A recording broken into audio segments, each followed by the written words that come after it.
und herzlich willkommen zur Preisverleihung des Ginkgo Awards 2020.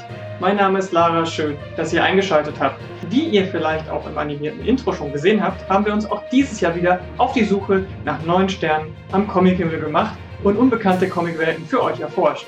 Und jetzt können wir euch mit Stolz unsere Ergebnisse präsentieren. Eigentlich wollten wir die Preisverleihung ja dieses Jahr auf dem Comic Invasion Berlin Festival stattfinden lassen. Das ist natürlich jetzt aus bekannten Gründen leider nicht möglich. Die Comic Invasion findet aber trotzdem statt, und zwar im Internet, auf comicinvasion.de. Dort gibt es eine digitale Artist Alley, ein vielfältiges Rahmenprogramm und im Anschluss an diese Preisverleihung gibt es dort ein Live Q&A mit den Preisträgerinnen. Also, wenn dieses Video vorbei ist, einfach mal auf comicinvasion.de gehen und dort könnt ihr dann mit dabei sein. Also macht's wie Arti die Bildkröte, stay at home und macht's euch gemütlich. Für alle, die uns noch nicht kennen, was ist eigentlich Ginkgo? Der Ginkgo Award steht für German Independent Inclusive Comic und wir verleihen den Preis dieses Jahr schon zum zweiten Mal.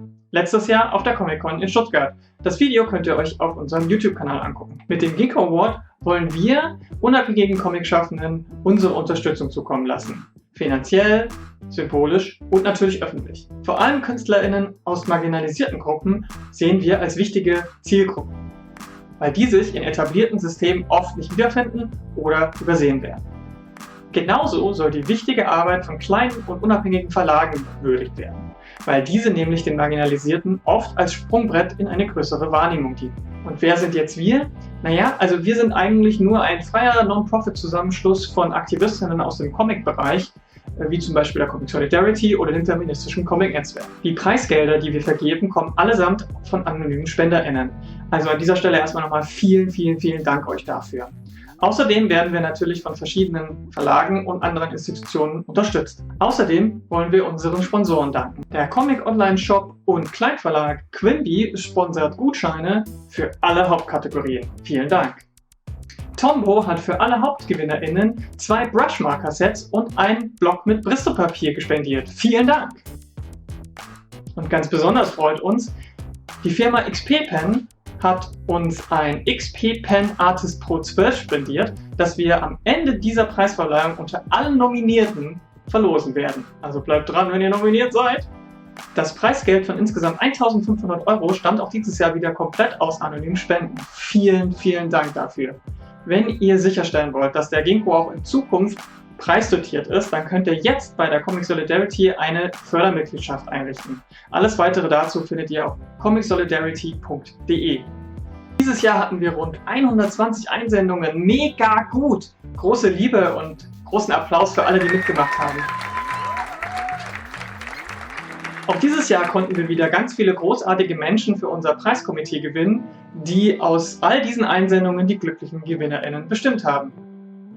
Dieses Jahr dabei waren Anna Beckmann, Comicforscherin und Aktivistin, Marc-Oliver Frisch, freier Comickritiker und Übersetzer, Nikki Smith, Comiczeichnerin und Christina S. Ju, freie Illustratorin und Comiczeichnerin. Vielen Dank, dass ihr dieses Jahr das Komitee wart. So, bevor wir aber jetzt zu den Hauptkategorien kommen, möchte das Komitee aber noch einige der eingesandten Werke in der Spotlight-Kategorie besonders hervorheben.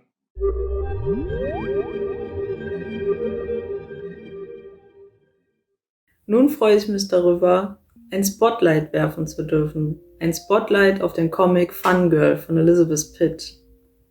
Es ist ein Lachen, das sich seinen Weg von ganz tief unten durch den ganzen Körper bahnt.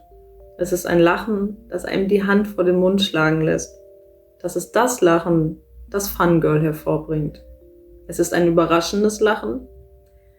Es hat aber auch eine traurige Seite. Denn die Situationen, in denen sich Fangirl befindet, sind häufig gar nicht witzig, sondern zeigen reale soziale Missstände auf. Düster, satirisch, kritisch, aber vor allem witzig erzählt Elizabeth Pitt in kurzen Anekdoten aus dem Leben des Girls, das auch das von der Band Bikini Kill besungene Rebel Girl sein konnte. Denn sie ist mutig, stark, frech und bewundernswert. That girl thinks she is the queen of the neighborhood. I got news for you. She is. Und deshalb werfen wir unser Spotlight auf Fangirl von Elizabeth Pitt. Herzlichen Glückwunsch!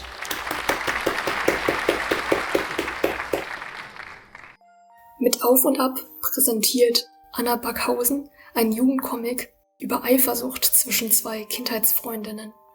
Mit viel Einfühlungsvermögen und Nostalgie fängt die Autorin den kindlichen Neid perfekt ein. Lesende können nachempfinden, wie dieses Gefühl langsam heranwächst und schließlich alles einnimmt. Besonders herausragend sind dabei die sanften Bilder und das darauf abgestimmte Layout, welche die Hochs und Tiefs zwischen den Figuren auch visuell exzellent spiegeln. Ein authentisches Werk voller Sensibilität und Freundschaft. Herzlichen Glückwunsch, Anna. Das Gras auf der anderen Seite ist nicht immer grüner von Carina Tungari sind kühn gemalte Memoiren über die Ankunft der Künstlerin in Deutschland als Au-pair-Mädchen. Tungari muss plötzlich lernen, die intime Familiendynamik vollkommen Fremder zu navigieren. Noch dazu, während sie weit weg von allen, die sie kennt, in einer fremden Sprache eingetaucht ist. Dieses Orientierungslosigkeitsgefühl spiegelt sich in ihren Zeichnungen wider, in denen jede Seite komplett in satten Farben und Mustern gemalt ist. Tungari fängt die komplexe Mischung aus dem Traum eines neuen Lebens, Kulturschock und Heimweh, die das Einwanderungserlebnis so oft prägen, kunstvoll ein und hierfür erkennen wir dieses Buch mit einem Ginkgo-Spotlight an. In Mokis Comicfabel Sumpfland müssen sich Leute und andere komische Wesen mit Wachstum auseinandersetzen. In der Welt, die sie umgibt, in der Gesellschaft, deren Teil sie sind, in ihren Körpern und Gedanken. Sollen sie sich dem allgegenwärtigen Wuchs fügen oder sich wehren? Ist am Ende alles fürs Bruttosozialprodukt? Metaphorisches und tatsächliches, natürliches und künstliches Wachstum sind längst miteinander verwachsen, untrennbar. Und die Übergänge zwischen tröstender Geborgenheit und der Angst, verschlungen zu werden, können fließend sein. Sumpfland findet emotional präzise Bilder für Ängste und Verstrickungen, die uns alle betreffen und meistens überfordern. Das ist uns ein Ginkgo-Spotlight wert. Herzlichen Glückwunsch an alle Spotlight-Gewinnerinnen. Yay! Jede von euch erhält 125 € Preisgeld. Viel Spaß damit! Starten wir also in die Hauptkategorien.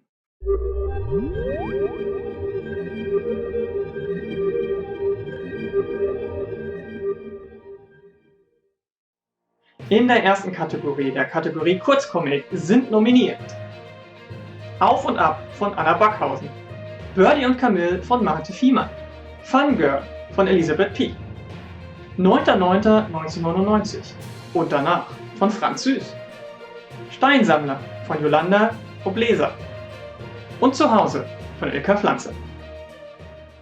Und gewonnen hat Zuhause von Ilka Pflanze. Herzlichen Glückwunsch! Wir haben uns natürlich nicht nehmen lassen, Ilka persönlich zu überraschen. Unsere beiden Orga-Mitglieder Lisa und Lukas haben Ilka in einem Video dazu interviewt.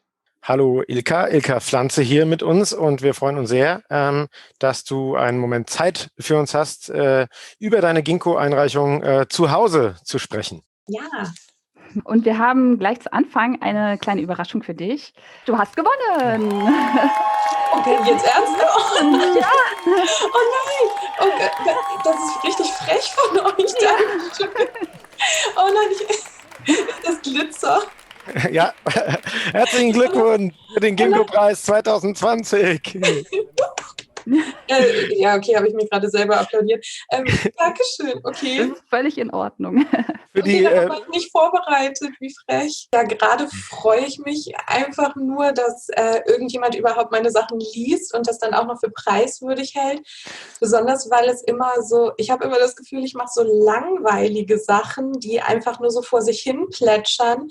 Und das freut mich total, dass das anscheinend bei irgendjemandem Anklang findet. Und ich freue mich total. Vielen, vielen, vielen Dank. Ja, herzlichen Glückwunsch nochmal von meiner Seite. Ich persönlich bin natürlich super gespannt auf den neuen Webcomic. Aber erstmal hat natürlich auch das Komitee noch etwas zu dem Comic zu sagen. Mit Zuhause erzählt Ilka Pflanze eine aufrichtige LGBTQ+-Geschichte zu zwischenmenschlichen Beziehungen und Neuanfängen. Der Comic besticht dabei nicht nur durch eine atmosphärische Farbstimmung, Ein ruhiges Tempo mit genug Pausen zur Reflexion und Liebe zum Detail, sondern auch durch die unverwechselbare, natürliche Charakterisierung aller Figuren. Lesende lernen lebendige, komplexe ProtagonistInnen kennen. Man findet sich in den Schwierigkeiten der jungen Erwachsenen wieder, die alle Neuland betreten und ihren Standpunkt im Leben suchen. Was erwarten wir von unseren Freundschaften und Beziehungen? Wie gehen wir mit Gefühlen um? Was bedeutet Unabhängigkeit? Ilka Pflanze gelingt es, diese Unsicherheiten und Hoffnungen sensibel darzulegen. Herzlichen Glückwunsch, Ilka. Und als Preise bekommst du ein Preisgeld von 250 €, eine wunderbare Trophäe, ein Quimpy-Gutschein, ein Tombow-Set und natürlich noch Sticker, um deine eigenen Bücher auszuzeichnen.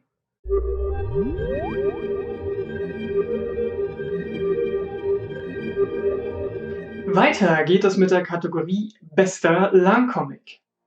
Nominiert sind Adventure Huhn von Franziska Duflair, Jein von Büke Schwarz, Spinnenwald von Sascha Hommer, Sumpfland von Moki, Zur Sonne von Matthias Lehmann, Sascha Herrmann, Nina Hoffmann und Katja Klengel. Und gewonnen hat Jein von Büke Schwarz. Herzlichen Glückwunsch! Juhu. Und auch Büke wurde von unseren Kollegen überrascht. Ja, hallo. Büke Schwarz ist jetzt hier bei uns. Wir freuen uns sehr, ich freue mich sehr, dass du kurz Zeit hast, über deine Ginkgo-Einreichung mit uns zu sprechen. Das ist Jein, erschienen beim schönen Jaja Verlag. Genau. Dein Werk ist ja in der Kategorie Bester Langcomic nominiert. Und jetzt müssen wir beichten, dass das Interview hier im Grunde ein Vorwand war, um dich zu überraschen, denn du hast in deiner Kategorie den Ginkgo Award 2020 gewonnen. Herzlichen Glückwunsch. Jetzt bin ich rot. Danke. Okay, krass. Warum könnt ihr sowas denn nicht in die Fußnote schreiben? So ganz klein oder so im Anhang, so, du bist dabei. Dann wäre es ja keine Überraschung mehr. Ich tue so, als würde ich trinken. Okay, herzlichen Glückwunsch von uns allen. Es freut uns sehr, das ist jetzt unser feierlicher Award-Moment. Ich freue mich einfach, dass es der Jury gefallen hat. Ich muss ganz ehrlich sagen, ich war schon total geflasht, als ich nominiert war, weil ich so die Liste gesehen habe von den nominierten Comics und dachte, boah, okay, krass. Oh, ja, da bin ich ja in sehr guter Nachbarschaft und die sind ja alle so gut, diese Comics, dass ich, glaube ich, selbst wenn ich in der Jury wäre, voll überfordert wäre, mich zu entscheiden. Deswegen finde ich das gerade umso heftiger und schöner, dass es mein Comic geworden ist. Ja, freut mich. Also ich weiß jetzt gerade gar nicht, was ich sagen soll. Ich glaube, meine Verlegerin, also ich glaube, Annette vom Jaja Verlag wird ausrasten, wenn sie das hört. Genau, ja, krass. Ein virtuelles Cheers auch von mir und so begründet das Komitee die Entscheidung. Hallo liebe Büke, hallo liebe ZuschauerInnen. Ich freue mich wirklich sehr, euch jetzt erzählen zu dürfen, warum Büke Schwarz mit ihrem Comic Jein den Ginkgo Award 2020 in der Kategorie Bester Langcomic gewonnen hat. Klar und direkt und dennoch zeichnerisch verspielt erzählt Büke Schwarz in ihrem Comic Jein die Geschichte der Künstlerin Ela Wolf. Dabei stellt sie wichtige Fragen. Muss Kunst politisch sein? Müssen sich KünstlerInnen politisch positionieren? Spielt dabei die eigene Herkunft oder die Herkunft der Eltern eine Rolle? Jein. Eine Position zwischen Ja und Nein. Eine Position, die ambivalent verbleibt. Eine Ambivalenz, die nicht nur den Titel dieses großartigen Comics ausmacht, sondern sich tief in die Erzählung selbst hineingräbt. Verschiedene Seiten, Positionen und Argumente zum Vorschein bringt und in der selbstreflexiven Ästhetik à la Crazy Cat ihre comic-spezifische Entsprechung findet. Dieses Wechselspiel zwischen Form und Inhalt, das hat uns begeistert. Und deshalb gewinnt Büke Schwarz mit ihrem Comic Jein den Ginkgo Award 2020 in der Kategorie Bester Langcomic. Herzlichen Glückwunsch! Gewonnen hast auch du ein Preisgeld von 250 €, eine einzigartige Statue, einen Kümbi-Gutschein, das Tom Bowes Set und natürlich auch die Sticker für dein Buch.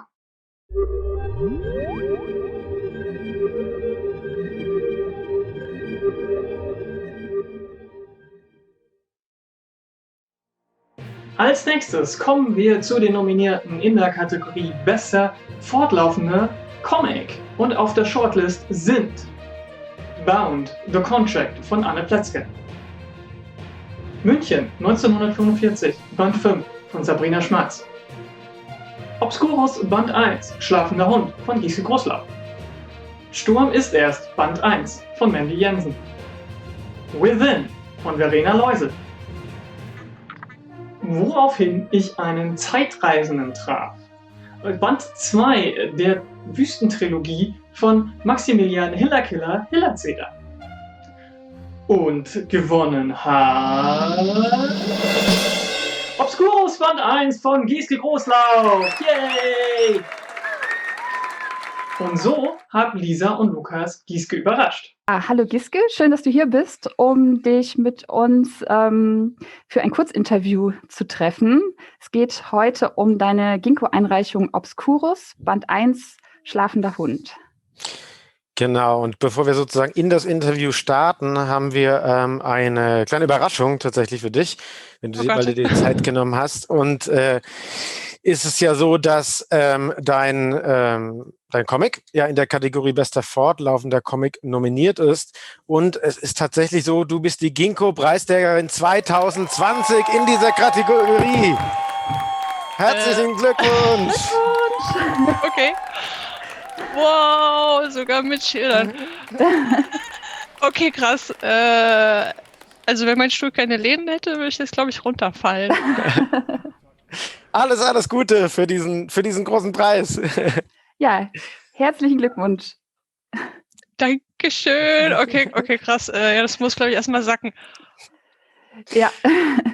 Ich habe ehrlich nicht damit gerechnet. Ich dachte so, oh cool, nominiert, aber ja. Also ich habe mich wirklich gefreut. Krass.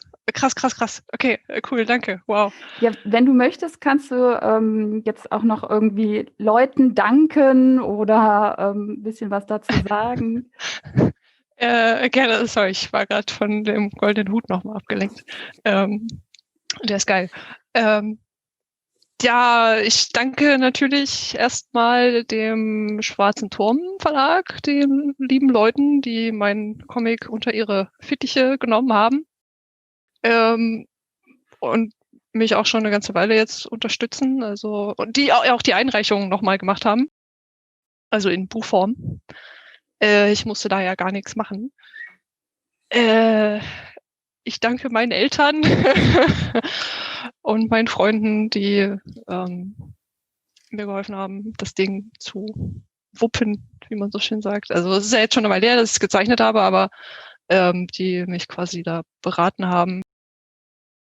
Unter anderem meiner Studi-Freundin Marion Dengler, falls sie das sehen sollte, die auch selber Comics zeichnet und wir uns dann natürlich immer gegenseitig irgendwie geholfen haben und geguckt haben, dass wir da keinen Murks machen. Da habt ihr es. Das ist der Beweis, dass auch ein Horrorcomic einen deutschen Preis gewinnen kann. Schauen wir an, wie die Jury das begründet.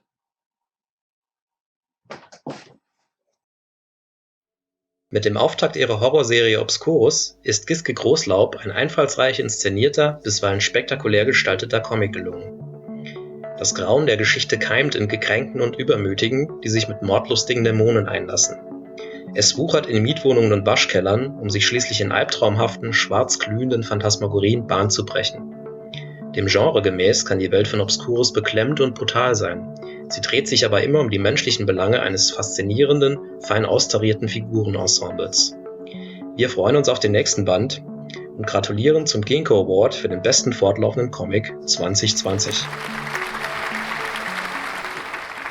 Als Preis gibt es für dich auch 250 €, eine Statue, einen Quimby-Gutschein, ein Tombow-Set und natürlich die Aufkleber für deinen Comic. Herzlichen Glückwunsch!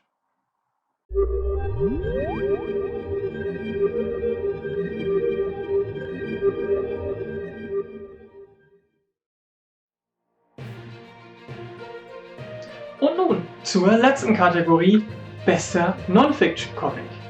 Die Nominierten sind Das Gras auf der anderen Seite ist nicht immer grüner von Carina Tungari, Betty Hill von Seda Demirez, Der König der Vagabunden von Bea Davies und Patrick Späth, Milch ohne Honig von Hannah Harms und Valentin von Jens Gehner. Und gewonnen hat in der Kategorie Ginkgo 2020 bester Non-Fiction-Comic Milch ohne Honig von Hannah Harms. Herzlichen Glückwunsch! Und nun gucken wir noch kurz rein, wie Hannah reagiert hat, als Lisa und Lukas ihr die freudige Botschaft verkündet haben. Hallo Hannah, schön, dass du dir Zeit genommen hast, dich hier mit uns für ein Kurzinterview über deine Ginkgo-Einreichung Milch ohne Honig zu treffen. Ja, ich freue mich auch sehr, da zu sein. Ja, und bevor es losgeht mit dem Interview, haben wir eine kleine Überraschung für dich. Denn das Interview war ehrlich gesagt nur ein Vorwand. Wir wollen dir eigentlich jetzt hier und heute sagen und verkünden, dass dein Comic den Ginkgo-Preis 2020 in der Kategorie Bester Non-Fiction-Comic gewonnen hat. Oh, schön. Ja, herzlichen Glückwunsch. Oh, das freut mich voll. Alles Gute. Dankeschön. Oh, wie verrückt. Ja, ganz herzlichen Glückwunsch von unserer Seite. Dankeschön. Ich weiß gar nicht so genau, wo ich anfangen soll. Aber ich würde auf jeden Fall sehr gerne allen danken, die mich dabei bei dem Projekt unterstützt haben und mir so in kleinen Momenten des Zweifelns irgendwie immer wieder gesagt haben, dass es gut und sinnvoll und richtig ist, das zu machen und dass es ein wichtiges Thema ist und dass es wichtig ist, dass es dieses Buch irgendwann gibt und genau. Milch und Honig von Hannah Harms denkt umsichtig über die Rolle der Bienen in der Natur und den rauen Einfluss industrieller Insektizide und des Klimawandels auf ihre zerbrechlichen Leben nach. Die sparsame Erzählung verwandelt den Comic in ein Werk atemberaubender visueller Poesie, wobei abstrakte Muster absichtlich überlagert und aufgesplittet werden, um die Erzählung aufzubauen. Jeder Aspekt fühlt sich beabsichtigt an, von der schwarz-weiß und gelben Palette, in der der Comic koloriert ist, bis hin zu den subtilen Makeln des vollständig recycelten Papiers, auf dem das Buch gedruckt wurde. Milch und Honig ist ein hinreißendes Non-Fiction-Werk. Auch du bekommst von uns 250 €, eine Superstatue, einen Quimby-Gutschein, ein Tombow-Set und natürlich auch die Sticker. Herzlichen Glückwunsch dazu! Zu guter Letzt kommt jetzt noch die versprochene Verlosung des XP Artist Pro 12 unter allen Nominierten in allen Kategorien. Dazu habe ich was vorbereitet, nämlich diesen Lostopf. Da sind alle Nominierten auf verschiedenen kleinen Zettelchen drauf. Ich mische das mal für euch live durch. Ich gucke auch nicht hin. So. Und dann ziehe ich hier einen Namen raus. Zack, das ist der Name. Und gewonnen hat Anne Pletzke. Herzlichen Glückwunsch. Du bekommst das XP Pen Artist Pro 12. Herzlichen Glückwunsch. Ja gut, liebe Leute, das war die Preisverleihung des Ginkgo Awards 2020. Vielen Dank fürs Zuschauen. Vielen Dank an alle nochmal, die eingereicht haben. Und wenn ihr dieses Jahr einen Comic gemacht habt oder ihn noch bis zum Ende des Jahres fertig bekommt und veröffentlicht, dann erstmal, wow, Respekt. Ich meine, 2020 ist so schon schwierig genug und jetzt auch noch einen Comic rausbringen, nicht schlecht. Dann könnt ihr ihn aber auch für den Ginkgo 2021 einreichen. Haltet dafür ginkgo-award.de im Auge oder folgt uns auf Social Media, wie zum Beispiel Twitter. Dort können wir dann auch jederzeit für euch die Einreichungszeit bekannt geben. Ansonsten geht jetzt rüber auf comicinvasion.de und genießt dort das Festival noch ein bisschen. Dort läuft nämlich jetzt gleich im Anschluss als Rahmenprogramm das Live-Q&A mit den GewinnerInnen. Da könnt ihr dann jetzt Fragen stellen, Glückwünsche rüberhauen und alles Mögliche den Leuten sagen, was ihr ihnen gerne sagen möchtet oder Fragen stellen. Also, wir sehen uns dort. Bis dahin und bis zum nächsten Jahr. Macht's gut, tschüss und bis bald.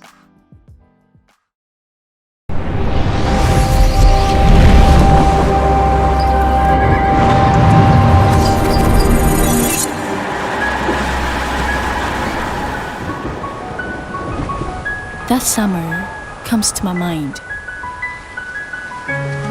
I dreamed to be a painter when I was 15.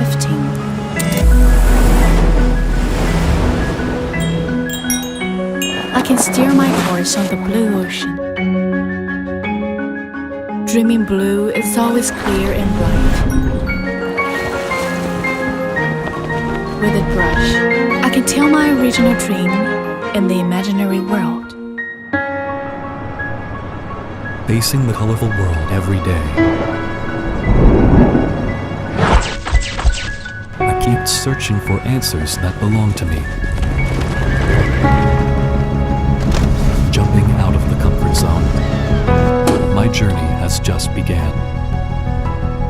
The fog of confusion melted away, and the path ahead became clear. Warm colors covered everywhere, even in the dry land. During the last 15 years of photography, I have captured numerous moments of beauty and finally found my own answer.